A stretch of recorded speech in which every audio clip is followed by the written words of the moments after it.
Next दोस्तों शुरुआत करते हैं आज के इस वीडियो को। स्वागत करता हूं सभी का इस चैनल पे। तो दोस्तों आज का ये वीडियो बहुत ही खास होने वाला है क्योंकि कुछ प्रोस्पेक्ट्स को लेकर हम बात करेंगे। फिलहाल आप सभी जानते हैं बीते हुए कल के दिन जो पोजीशंस हमें देखने को मिली है मार्केट में, यूएस की मार्केट की अगर बात करें तो कह सकते हैं समहाउ रिकवरी। अब इसका इंडिकेशन हमें मार्केट में क्या देखने को मिलेगा, मतलब इंडियन मार्केट में इसका डाइवर्शन क्या होगा, ये हम ऑब्जर्व करेंगे। शुरू करते हैं, लेकिन उससे पहले इंपॉर्टेंट अपडेट, बाजार की अगर रेगुलर अपडेट्स चाहते हैं तो नीचे दिए डिस्क्रिप्शन बॉक्स में आपको लिंक मिल जाएगा व्हाट्सएप चैनल का। फॉलो करें उस चैनल को, क्योंकि उस चैनल के माध्यम से बहुत सारे आपके डाउट जो है वो क्लियर होंगे। मार्केट में कौन सी पोजीशन कैसे चलती है और किस तरीके का रणनीति आपको अप्लाई करनी है उसके बारे में पता रहेगा, और क्वार्टरली नंबर जिनकी शुरुआत हो चुकी है उसके बारे में प्रॉपर डिटेलिंग मिलेगी समय समय पे। इसलिए ज़रूर लॉग इन करें, जो कि फ्री ऑफ कॉस्ट है। लिंक पे क्लिक करके फॉलो करें। आगे बढ़ते बात करते हैं सबसे पहले यूएस बाजार, जो कि बीते हुए कल के दिन की अगर बात करें तो परफॉर्मेंस वाइज अगर देखें तो मार्केट काफ़ी ज़्यादा अनस्टेबल देखने को मिला। इसी बीच काफ़ी ज़्यादा अप्स एंड डाउन्स, लेकिन क्लोजिंग कह सकते हैं एक हरा निशान। हालांकि अगर देखें तो बहुत ही माइनर सा चेंज है, लेकिन फिर भी कहूँगा एक हरा निशान तो देखने को जरूर मिला है। और इसी के साथ अगर हम नैस्डैक की बात करें तो देख सकते हैं नैस्डैक की क्लोजिंग लगभग 1.25% की जंप के साथ, जिसको 216 पॉइंट के रूप में हम देख रहे हैं। फिलहाल इसका डाइवर्जन कैसे होगा हमारे इंडियन मार्केट में, तो सबसे पहले बात करें तो दोस्तों ये आईटी सेगमेंट को रिप्रेजेंट करता है। तो हमारे इंडियन आईटी स्टॉक्स की अगर बात करें तो समहाउ अभी तक के जो नंबर्स है वो ठीक ठाक है। मतलब अगर आप 100% की बात करें तो 100% में से 80% तक के जो नंबर्स है कंपनी के द्वारा जो प्रेजेंट किए गए वो बेहतर नजर आए, जिसकी वजह से मार्केट में एक स्टेबिलिटी बनी हुई है समहाउ, जो कि आगे फर्दर इन चीज़ों को कनेक्ट करती है। अब दोस्तों जो नेक्स्ट पॉइंट बनता है, फिलहाल ये हो गई अभी तक का सिनेरियो जो बाजार के हिसाब से है। आने वाले मंडे के दिन, सोमवार के दिन की बात करें तो दोस्तों इन बिटवीन 2 दिन रहते हैं, शनिवार और रविवार, और इन 2 दिनों के अंदर में अगर कोई एडवर्स सिचुएशंस कह सकते हैं नेगेटिव होती है तो इसका एक्शन जो है मार्केट में रिएक्शन ग्रुप में दिखेगा।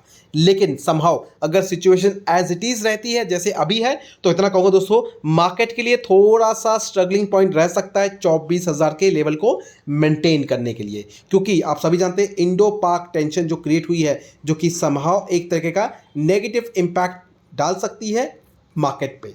अगर नेगेटिव इंपैक्ट की बात करें तो दोस्तों इतना भी नेगेटिव इंपैक्ट नहीं है कि इस चीज़ से हमें डरना चाहिए, लेकिन समहाउ अगर बात करें तो मार्केट में पॉजिटिविटी भी है, और वो पॉजिटिविटी है क्वार्टरली नंबर्स का। अब रही बात अभी तक का पैटर्न क्या देखने को मिल रहा है, अगर हम मंडे दिन की बात करें मतलब 28 अप्रैल की अगर बात करें तो प्रेडिक्शन के हिसाब से अगर देखें तो नेक्स्ट वीक जो है एक तरीके का बैरिश चार्ट आपको देखने को मिल सकता है, क्योंकि यहाँ पे जो कैंडल्स फॉर्म्स हो रहे हैं वो इंडिकेट करते हैं करंट सिचुएशंस को। साथ साथ अगर हम आरएसआई इंडिकेटर की बात करें या फिर सपोर्ट लेवल की बात करें या फिर रेजिस्टेंस की बात करें तो दोस्तों अगर रेजिस्टेंस की भी अगर बात करें तो दोस्तों इतना कोई स्ट्रॉन्ग सपोर्ट 24,000 लेवल का बिल्कुल भी नहीं है। थोड़ी सी नेगेटिव न्यूज़ मार्केट में होती है तो समहाउ ये 24,000 का लेवल ब्रेक भी हो सकता है, और क्लोजिंग 23,800 के लेवल पे क्लोजिंग के साथ देखने को मिलता है। ये इंडिकेट कर रहा है पैटर्न के हिसाब से, लेकिन कंफर्मेशन नहीं है कि ऐसा ही होगा।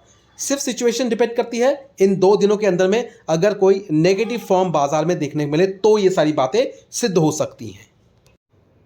अब इन चीज़ों का इंडिकेशन कैसे मिला, तो दोस्तों देख सकते हैं ये स्टेटमेंट भी आपको एक तरीके का यही रिप्रेजेंट करेगा।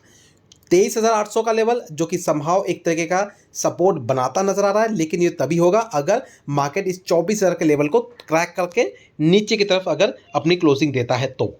अब रही बात, ये सारी बातें हमने डिस्कस कर ली। अगर हम कैंडलस्टिक चार्ट पैटर्न की बात करें तो वो भी डिस्कस कर लिया, क्योंकि इसके पीछे का एक रीज़न भी है जो कि मार्केट के साथ कनेक्टेड है, और ये कनेक्शन जो है कितना प्रबल रहेगा ये देखना थोड़ा सा इंपॉर्टेंट रहेगा।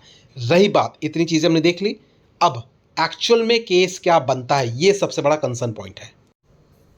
तो दोस्तों इस चीज़ को समझने के लिए सबसे पहले कनेक्ट करते हैं हम आईटी सेगमेंट को लेके। मतलब अगर निफ्टी आईटी की बात करें तो यहाँ पे चीज़ें क्या ऑब्जर्व हुई हैं, यहाँ पे दोस्तों चीज़ें ऑब्जर्व हुई है कि अगर हम मार्केट के हिसाब से चीज़ों को देखें तो समहाउ निफ्टी आईटी का परफॉर्मेंस बेटर देखने को मिल रहा है। अब इसके पीछे का रीज़न क्या है, तो दोस्तों इसके पीछे का रीज़न है करेंटली जो नंबर कंपनियाँ पेश कर रही हैं Q4 के। समहाउ अभी तक जो नंबर प्रेजेंट किए हैं कंपनी ने वो अच्छे नोट के साथ है, जिसका रिएक्शन हमें बाजार में देखने को मिला है। और अगर इन केस मंडे दिन कंपनी में गिरावट होती भी है आईटी स्टॉक्स की, तो दोस्तों इतना कहूँगा घबराने की ज़रूरत नहीं है, क्योंकि सबसे जो पहला पॉइंट है वो पहला पॉइंट है दोस्तों बोर्ड ऑफ डायरेक्टर की तरफ से डायरेक्शंस कह सकते हैं, या फिर ये कह सकते हैं कि बोर्ड ऑफ डायरेक्टर की तरफ से रोड मैप जो कि प्रेजेंट किया गया है कि आईटी सेक्टर्स की कंपनी के जो नंबर्स आने वाले हैं Q1 के बेहतर आएंगे। समहाउ इसके पीछे का रीज़न है ऑर्डर्स जो कि कंपनी के पास ऑलरेडी पाइपलाइन में है। तो ये चीज़ें हैं, घबराना नहीं है। अगर मार्केट में गिरावट होती है आईटी स्टॉक्स को लेके तो इस मौके का फ़ायदा उठाना है, ना कि इससे घबराना है। अब दोस्तों अगर बात करें तो नेक्स्ट पॉइंट हमारा है, बेसिकली देखें तो इंडिया और पाक दोनों के बीच में टेंशन क्रिएट हुई है, जो चीज़ें राइज हो रही है टेंशन के रूप में, वो संभाव चीज़ों को क्रिटिकल कर सकता है। लेकिन इतना कहूँगा फिलहाल दोनों कंट्री, तो इतना कहूँगा नहीं होना चाहिए युद्ध बेसिकली, क्योंकि दोस्तों ये दोनों कंट्रीज़ के लिए ख़राब होता है। इनफैक्ट अगर इंडिया की बात करें तो फिलहाल इंडिया का सबसे बड़ा फोकस पॉइंट अभी जो है वो ग्रोथ प्रोस्पेक्टिव को लेके है, जीडीपी ग्रोथ को लेके भी है, साथ साथ कह सकते हैं एक्सपेंशंस को लेके भी काफ़ी सारे प्लान्स इनके हैं। और अगर रिसेंटली बात करें तो दोस्तों बहुत सारी कंपनीज को इनवाइट किया गया है इंडिया में बिजनेस करने के लिए। तो समहाउ एक छोटा सा पॉइंट ज़रूर है कि यहाँ पे अगर कह सकते हैं मार्केट के हिसाब से अगर देखें तो ये इंपॉर्टेंट है कि इंडिया के अंदर में और बड़ी बड़ी कंपनियाँ कितनी आती हैं, क्योंकि रिसेंटली भी देखें तो एप्पल ने भी अनाउंस किया है कि एप्पल एक जो कंपनी इनकी जो एप्पल की है फॉक्सकॉन जिसका नाम है, उन्होंने नोएडा में बहुत बड़ा जो कह सकते हैं लैंड एक्वायर किया है जस्ट बिकॉज ऑफ बिजनेस के लिए। इसके साथ साथ सैमसंग की तरफ से भी कुछ बातें डिक्लेयर हुई है कि दोस्तों वो भी अपना प्रोडक्शन हाउस जो है इंडिया के अंदर में सेटअप करने वाली है, जो कि चाइना से इन्होंने अपना चीज़ों को एक्सक्लूड किया है। तो इस तरीके की न्यूज़ जो हमें इंडियन मार्केट पर देखने को मिली जिसका असर होता है मार्केट के अंदर में। अब ये तो पॉइंट हो गए दोस्तों डेवलपमेंट के पॉइंट ऑफ व्यू से। रही बात कुछ और फैक्टर्स है जैसे कि डिफेंस सेक्टर, इसके लिए बहुत ज़्यादा क्वेरीज आ रही है कि सर ये चीज़ें अगर होती है तो डिफेंस सेक्टर्स के स्टॉक्स में मूवमेंट दिखती है, मतलब तेज़ी दिखती है एक तरीके से। तो यहाँ पर देखें तो कुछ ऐसे स्टॉक्स है जहाँ पे नंबर्स हमें देखने को मिलेंगे। फिलहाल ये तो बात करेक्ट है कि जब भी इस तरीके की न्यूज़ होती है जहाँ पे इन्वॉल्वमेंट होता है देश की रक्षा की बात कर ले या फिर इस तरीके की कह सकते हैं अटैक की अगर बात कर ले, तो यहाँ पे डिफेंस स्टॉक जो है काफ़ी ज़्यादा हाईलाइटेड हो जाते हैं, क्योंकि यहाँ पे इनका बिजनेस बढ़ता हुआ देखने को मिलता है। तो उसी पॉइंट ऑफ व्यू से अगर बात करें तो दोस्तों वो चीज़ें होती हैं, लेकिन वो बैक ऑफ द मार्केट देखने को मिलती है। करंटली अगर देखें तो रिसेंटली कंपनी के नंबर प्रेजेंट हुए हैं जो कि एवेंटल लिमिटेड के बारे में बात करें, क्योंकि ये भी कंपनी एक डिफेंस सेक्टर से जुड़ी है। तो यहाँ देखें तो लास्ट ट्रेडिंग सेशन के हिसाब से लगभग 2.5% की यहाँ पे गिरावट दिखेगी। लास्ट सेशन के हिसाब से 131 के आसपास इसका प्राइस है। तो करेंटली देखें तो कंपनी की तरफ से कुछ इंपॉर्टेंट फैक्टर्स भी देखने को मिले हैं, जैसे कि बात करें तो सबसे पहले है कंपनी के नंबर्स। तो दोस्तों नंबर्स की अगर बात करें तो यहाँ पे कुछ फैक्टर्स है, जैसे कि मार्च महीने का नंबर ऑलरेडी डिक्लेयर हो चुका है। तो सेल्स में देखिए तो यहाँ पे कुछ चीज़ें चेंज नजर आएगी। 70 करोड़ से बढ़ के कह सकते हैं गिरावट के रूप में हमें 49.14% के करीब देखने को मिला है। मतलब कंपनी का जो सेल्स है वो गिरा है क्वार्टर। साल भर के बाद पहले की बात करें तो देख सकते हैं यहाँ पे भी आपको एक गिरावट देखने को मिलेगी, जिसका असर सीधा आपको प्रॉफिट में भी देखने को मिल जाएगा, क्योंकि कंपनी का जो प्रॉफिट है वो भी आपको लगभग 20-21 करोड़ से गिर के लगभग 7.25 करोड़ के करीब देखने को मिल रहा है। वहीं दूसरी तरफ अगर एक साल पहले की बात करें तो लगभग 13 करोड़ के करीब था।